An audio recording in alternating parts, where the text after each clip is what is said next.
It's me, Eloise, and welcome to the first Mythic Monday productivity sprints. Depending on how well this goes today, we might be doing this every Monday. I'm not sure what time we're going to do it. So I know it's kind of at an awkward time. And also you're on my desk. So when I bump my desk, it's going to be jiggling. But anyway, how's everybody doing today? It is a overcast Monday here in the Pacific Northwest. So I've got my, hi everyone, I've got my tortilla blankie to keep me warm. So I wanted to do these streams to see if I can actually get myself to write more throughout the day. The last few days, I have been able to write about 1,200, like over 1,000 words in a day using 3 20-minute sprints, getting about 350 words. Can you imagine getting 3,500 words in a 20-minute sprint? Amazing. 350 words in a 20-minute sprint. But my problem has been that I haven't started the sprint until like 9 p.m. So I don't finish until 11:30 and then I just burn myself out. So I want to stagger the sprints throughout the day. So by the time 9 o'clock rolls around, I'm already done with all my words for the day. So we'll do some chats, then we'll do 2 20-minute sprints with some chats in between. So before we get into our first sprint, let's check out the chats. Also, this is like my second whole time hosting a live stream, so I apologize for all the mess ups that I'm going to do. Richard was first in the chat because he set an alarm. He's so lovely, but he's stuck at work. I'm also kind of stuck at work. I work remotely and it's very flexible, so that's why I have this at a weird time. But will it be a regular Monday thing? I hope so. The Mythic Monday just rolls off the tongue easier than anything else. JD, hi JD. He's just dropping in to say hi and make friends with the like button. And Andy, hi Andy. To keep warm. Yes, exactly. And Emma says hi too. Well, hi Emma. There she is. Hi Emma. So I know there's some lovely people in the chat. What is everyone else up to today other than work? I know Richard's stuck at work. And I'm pretty sure just everyone's stuck at work. Maybe my UK buddies are heading home from work. But it's 10 o'clock in the morning over here. I've got my iced coffee to power me through. And during this sprint, I'm going to be working on chapter 8 of my second book in Legend of the Amazons, which is finally going well. That's fine, Andy. Thanks for stopping by. Stay as long as you want. Leave whenever. No pressure. Oh, yes. I love that. I love that for you.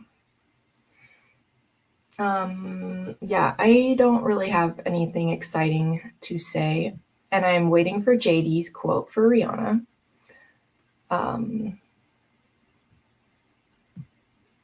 Popeyes for lunch. I'm jealous. The closest Popeyes is probably a 35-minute drive from here in a not great part of town. Unfortunately, that's where a lot of them are around here. So I'm jealous. Get a biscuit for me.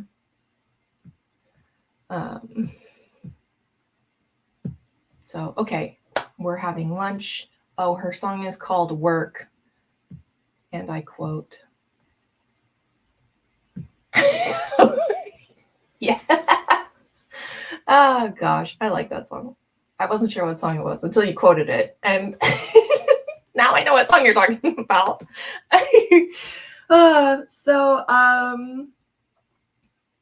Yeah, I'm not sure what else to say other than I just really want to make headway in this book, but also not stay up until 11:30 at night every night and just burn myself out, because I'll go from not writing anything, and then cranking out 1,200 words, and then the next night not write anything at all, and then 1,400 words, and then nothing at all. So it's like I'm averaging out to maybe 500, 600 words a day if you spread it over the course of a week, as opposed to the 1,000 words a day that I really want. So really captured Rihanna. I want to see JD get onto Margaret's karaoke streams on Saturday and sing us a Rihanna song. I popped into her stream on Saturday a couple days ago and accidentally ended up doing an a cappella version of Zero to Hero from Hercules because my background video wasn't playing like I thought it was. So if you want a good laugh, maybe go look at that. But that was fun. I'm glad I could do karaoke without having to actually go to the bar. Yeah. Okay. So these live streams are a lot harder to be on the screen side of things. Andy and Emma and everyone who does live streams by themselves, I admire you a whole bunch for being able to do that and make it look easy. And because I'm really feeling like I'm just talking to myself. I know I'm talking to you guys in the chat, but my brain's not braining. It's Monday and I don't have enough coffee. You actually won a small karaoke contest in NYC. JD, what song did you sing that got you the prize? I need to know. One of my favorite go-tos is Proud Mary by Tina Turner. Until sometimes the audience makes me feel self-conscious that I'm attempting that. So, my screen is doing something weird because I had water on my fingers. And it's like zooming in. Laptops are hard. That's a good song. Okay. I want to see it. And now you might be hearing my dogs freak out.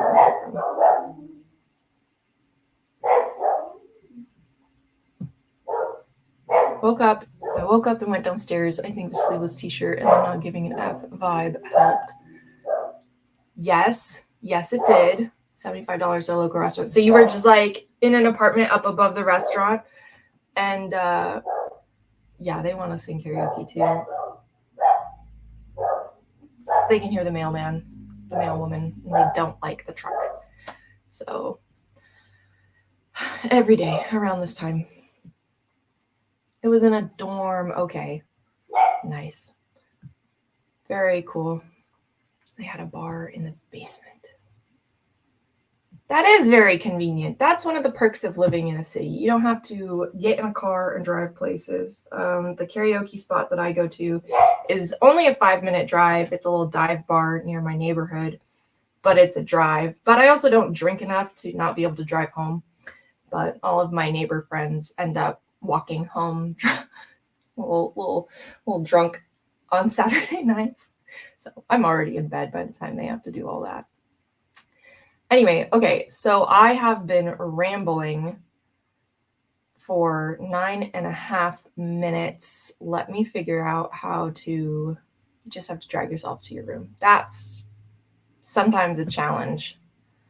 I'm going to try and present my screen. This one. You know, I do screen shares and things at work all the time. Why isn't that not? But I do it through Zoom. So I'm actually like competent with sharing a screen there. Ooh, new layout. Present. This is good practice for my AWC presentation that is coming up in the afternoon of the 29th. Window, but I don't don't want to do that. No.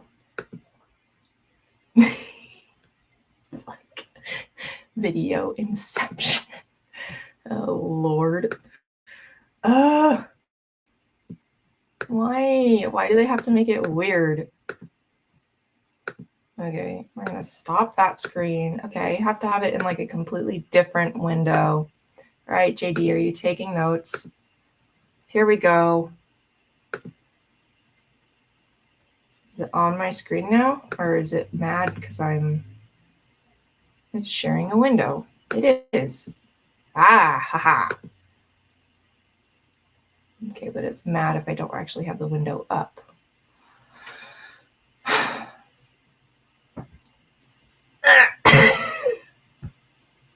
Okay. All right. We're gonna. Nope. Can I choose this one? I want this one to be the screen. Look, now I'm in the watching. Exactly. This is one of the reasons why I'm like, okay, we're gonna do it at 10 o'clock on a Monday. Nobody's going to be able to attend, so nobody's gonna be in the chat except for JD watching me figure this out live, because it's not, you can't, like, you can dink with the StreamYard and try and figure it out, but it's just not the same until you go live. That's what I'm telling myself. It's noon here. Yeah, you're on the East Coast. No, you're not on the East Coast. You are Central Time. Okay. All right. I keep saying that. Somebody's watching you. Private eyes, they're watching you. They see your every move. Okay. Enough of that. I'm procrastinating because I am anxious about East Coast Puerto Rican in Atlanta. That doesn't make sense, JD. East Coast is 3 hours difference. Am I just... Do I know how time zones work? Oh my God. Okay. We're just going to start a sprint before I make myself look more of an idiot. So we're just going to do a 20-minute timer, and yeah, let's do it. Super fun. You guys hear the audio? Put in a lot of effort. Oh.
beep, beep, beep, beep, beep, beep.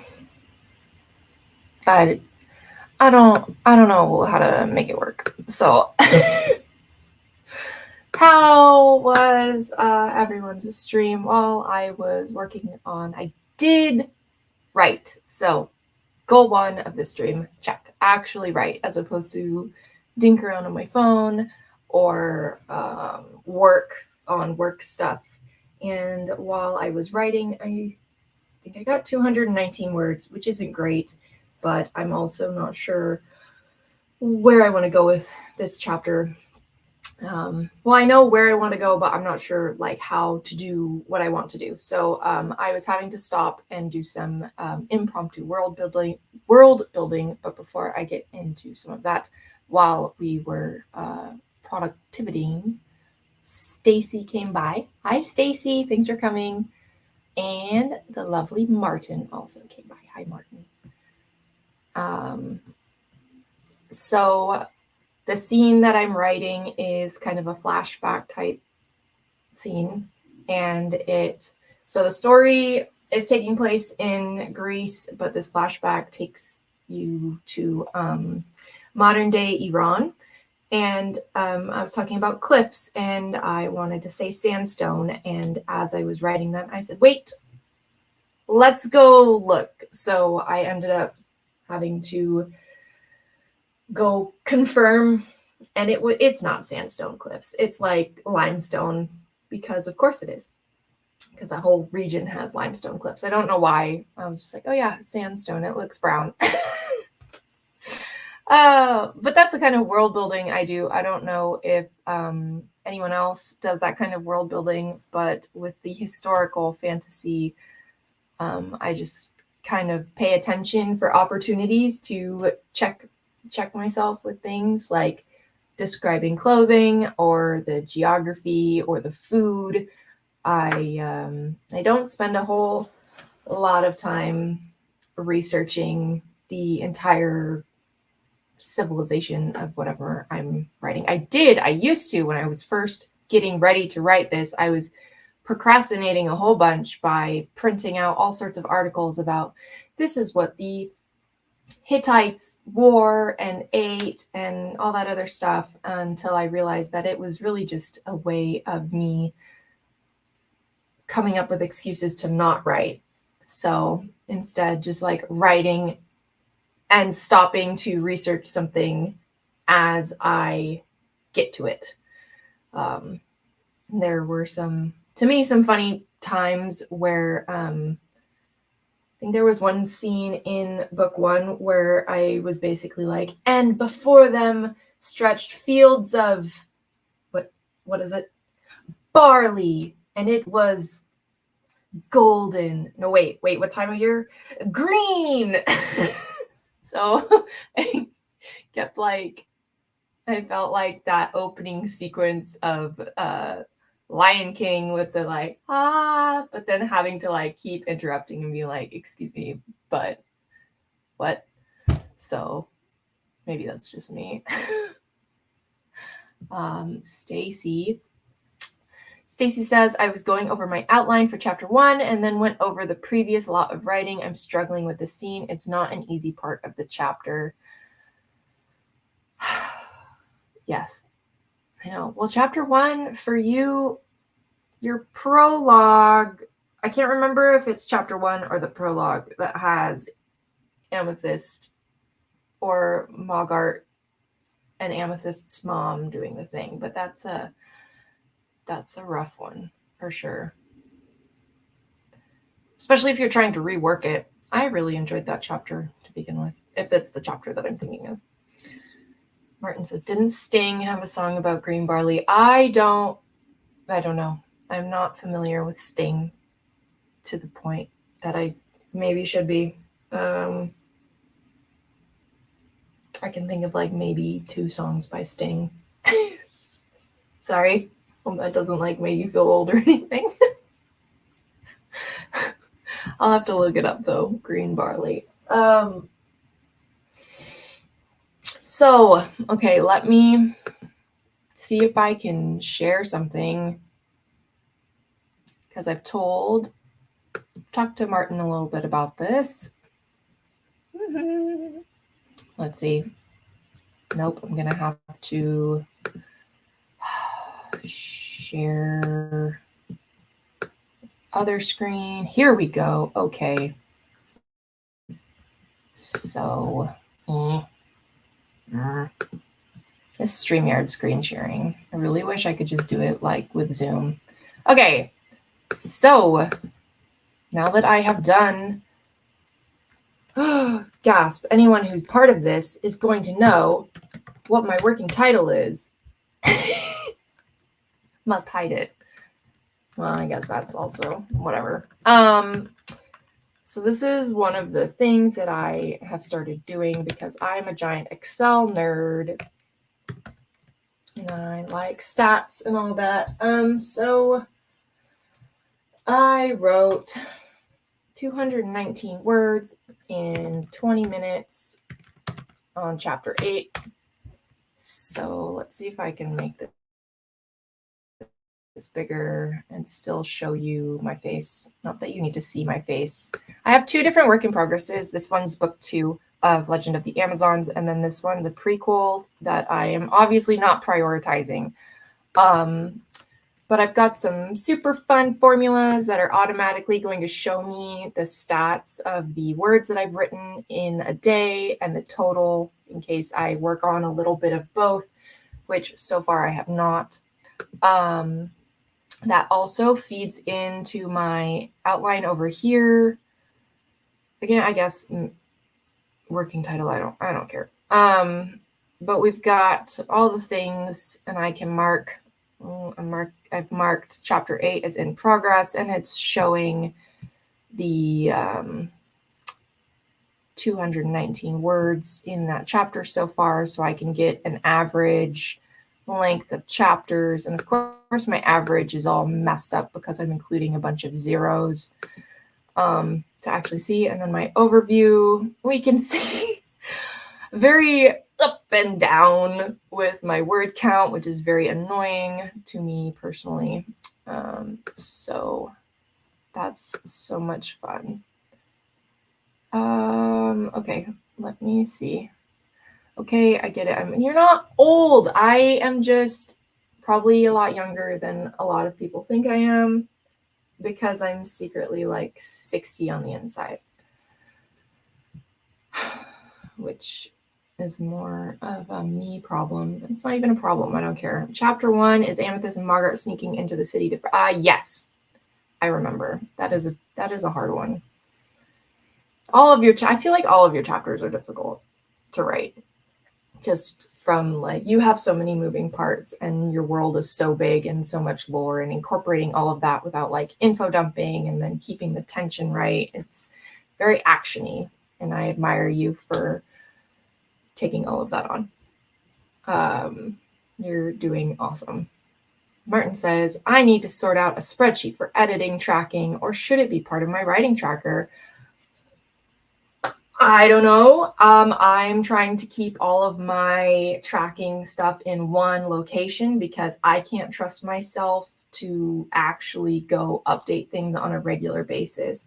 I have a planner that I regularly just have weeks of just nothing. I'm supposed to like write it in, and it's blank because I can't be trusted. So I would incorporate mine into the same spreadsheet because also it can pull the data from what you've already put in and spit out some, I don't know, trends or forecasting. It'd be interesting to see like, okay, this is the word count of the chapter before editing, and I spent this much time editing this chapter, and this is what the word count was at afterwards. And that's the kind of data you can use to maybe better predict how your editing will go in the future as far as like figuring out timelines for yourself. Because right now, last year, because my editor was booked out the way she was, when I was turning in my book to her last September, she was like, oh, by the way, I'm like booked out until next September. So I said, oh my God, get me on your books for next September. Well, then January came around and I didn't write for all of freaking Q1 of 2024. So I reached out to her and said, actually, the timeline of this, my speed is not, I don't know why I thought that I could take 4 years of writing book one from like actually writing to publishing and then cram it all, like drafting book two in like a 3-month period of time, because I didn't track data and I was just living in the Lulu land. So, and I also have no way of knowing, once I even finish drafting, I don't know, I can like anticipate how long beta reading feedback is going to take. I think it took a couple of weeks between getting the book over to the beta readers and then them getting it back to me. So that's okay. I can take that into consideration, but I don't know how long it would take me to make the changes, because that also depends. It's like the beta readers came back and I ended up adding like I added a prologue and an epilogue, and I might have added a whole extra scene. So there was a bunch of additional stuff I needed to do.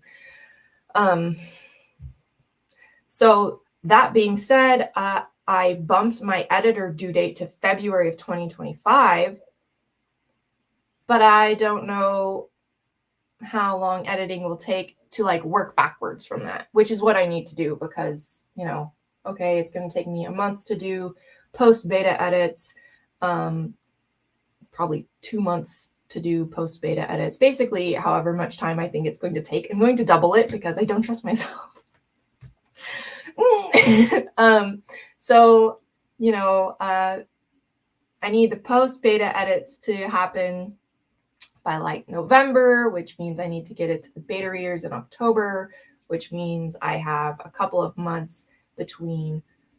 So like September, October timeframe is when I need to be doing my own developmental edits. So I need to be done with this first draft by like the end of September, or else I need to go reach out to my editor again and say, hey, actually, I'm a hot mess and need to move my due date again. So long short answer is depends on what would work best for you, Martin. I feel like you have your collective crap together better than I do. Stacy says, yes, a lot has changed with the rework of the outline, and the chapter is still the same, but I've added bits to it. Yes, I like that. Well, and then the added bits, you're just like, how was this not there to begin with? Like, my story needed this. How did I not know to add this to begin with? They are now. I have reworked the outline. Cool.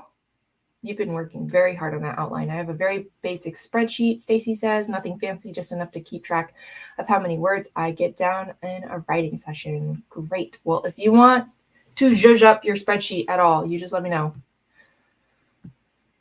Martin says, my first book, my beta's pretty much waved through. Book 2 had massive rewrites. Book 3 was somewhere in the middle. Cool. See, that's just so much variability. So you have to like prepare for massive rewrites as far as timeline goes. And then if you don't have to do the massive rewrites, yes, free time to work on something else. Stacy, yes, I had that. How did I not know the story needed this information? That's how I felt about my prologue and epilogue once I had that in. I think there was some other scene that I was like, oh my gosh, I really needed this. It makes so much sense. Cool. Okay, so it's already at 47, and I was only planning on doing an hour for this stream. So my two friends in the chat, do we do another productivity sprint, or do we just chit chat about bookish things for the next 12 minutes? Or spreadsheets or anything? Martin says, Stacy, the worst part is I saw it coming and didn't fix it in the outline like a fool.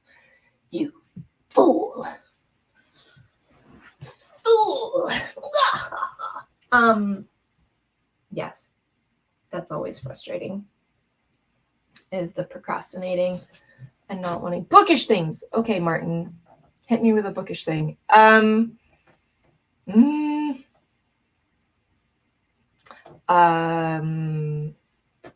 feel like I saw this in a Discord chat too, was juggling 2 different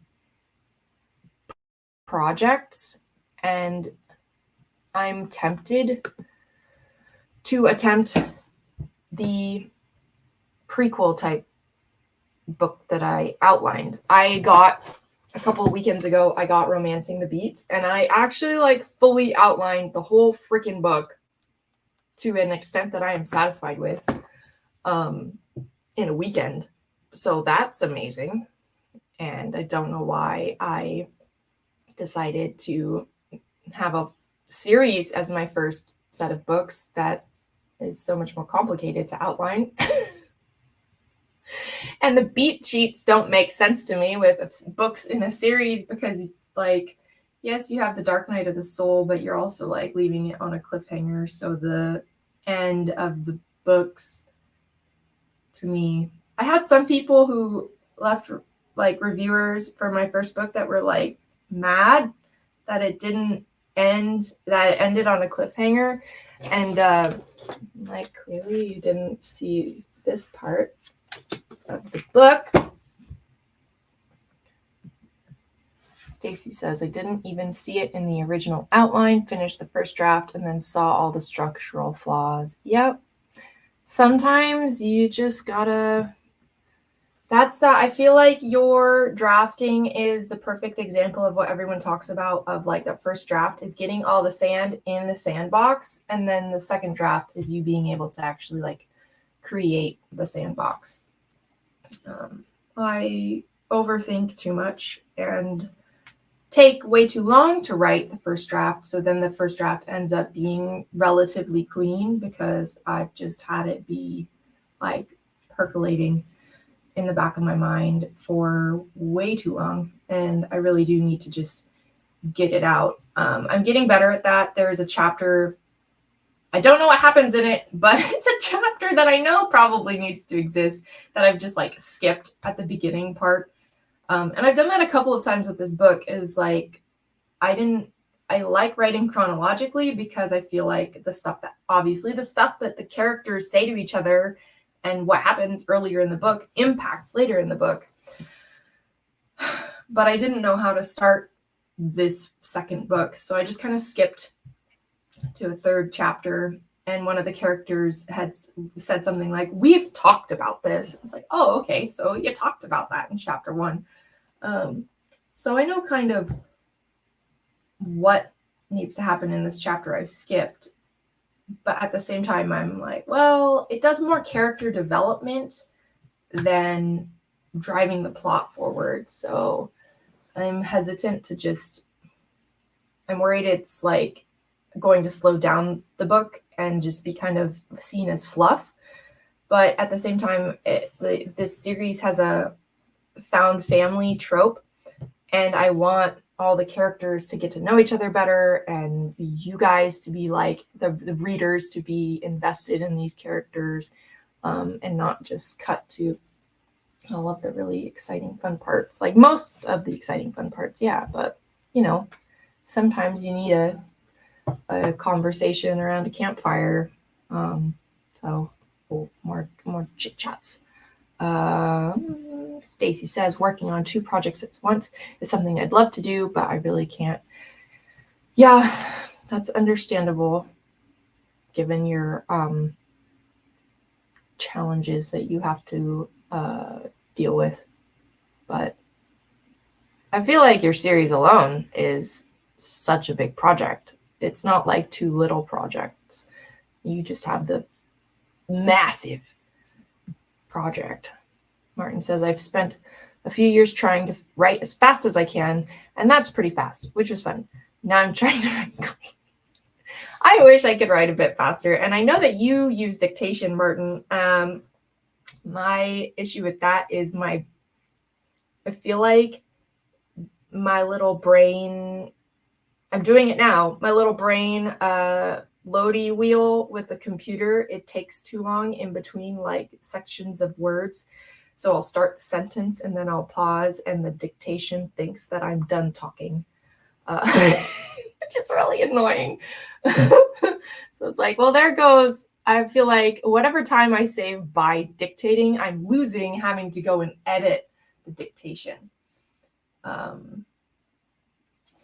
So the series alone is too big. I don't think it's too big, but it's definitely big. I would say it's a lot bigger than my series. So it's up there with some Lord of the Rings level world building lore types of series. I do find that the speed of my writing is greatly improved if I am listening to specifically like EDM techno music that doesn't have any lyrics, which is kind of a you look at historical, fantasy, and you're not like, ooh, this was written to the soundtrack of like a sci-fi Matrix level bop, but it is. So if I don't have that music going, it is very slow going and like pulling teeth. Stacy wants to know, Martin, do you have any tips on dictation? I feel like Martin might have a video on it, and if he doesn't, he should make one, because I know that's a game changer for a lot of people, but a lot of people also don't know how to do it or know what tools to pick.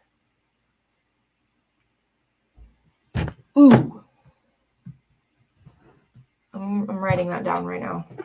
I have a lot of Matteo Tura on there, like Haunted and Purple Whale and stuff, but yeah, Neodymium.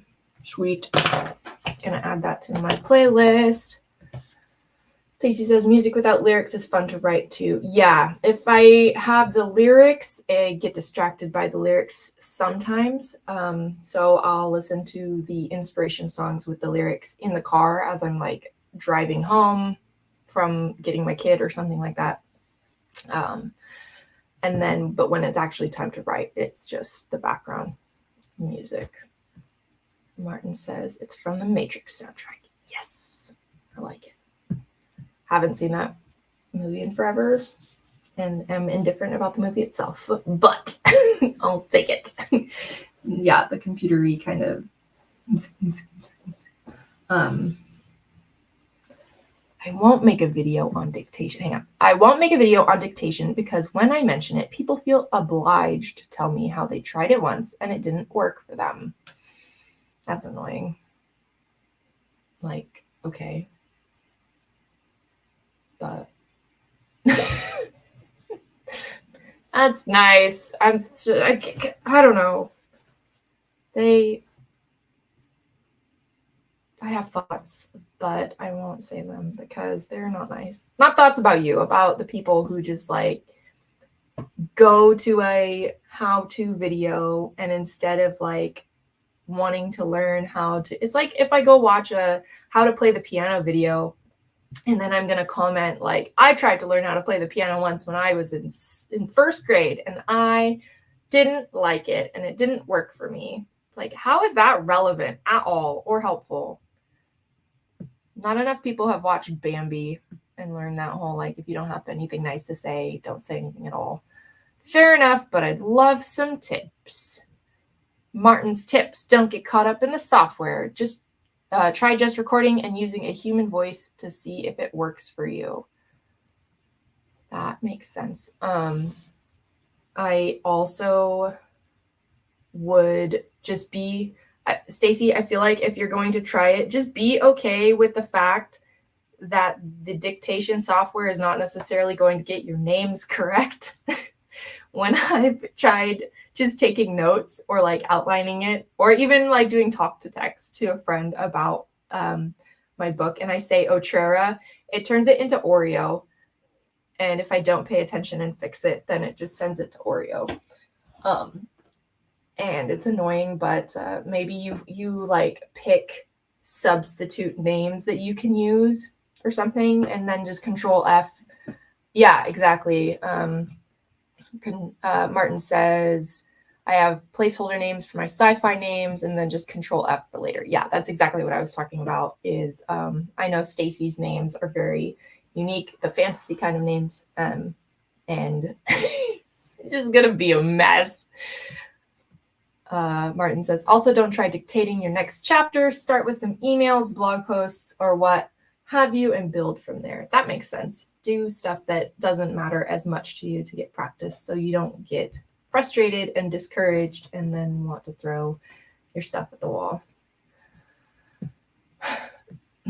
People, says Martin. Martin says, people. I say people, I mean Richard, like to imply that dictation is both too difficult yet also cheating. That doesn't surprise me at all that Richard would say that. Oh, Richard, he's so funny. We all have strong opinions about certain things, right? And some are louder about our opinions than others. Oh, I don't think it's cheating. It's like finding a hack. It's a life hack. I know lots of people that use dictation that get a lot of stuff done. Okay, we've hit the hour mark. I have actual like accounting, bean counting type work to do, unfortunately. So let me know if this was productive or fun or anything. If I should try doing this again next Monday. If so, should I do it for more than an hour? I feel like much like any other live stream I go to, we do a lot more chatting and giggling and just interaction, which is great. I love that, than productivity.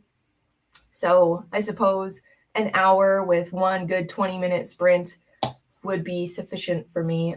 If it's at this time, I'm not sure if I can actually do 2 hours because it is during my workday and I actually do need to do some work. But I also know that a lot of my friends on here are over in the UK. So if I do it too late, if I do it at a time that's like actually convenient for me, no one's going to be there because y'all are going to be asleep. Oh gosh. I would want to be asleep. Or you'd be waking up really early. Midnight stream. A midnight stream with Eloise. So anyway, thank you all for joining me. I really appreciate everyone who stopped by in the chat, and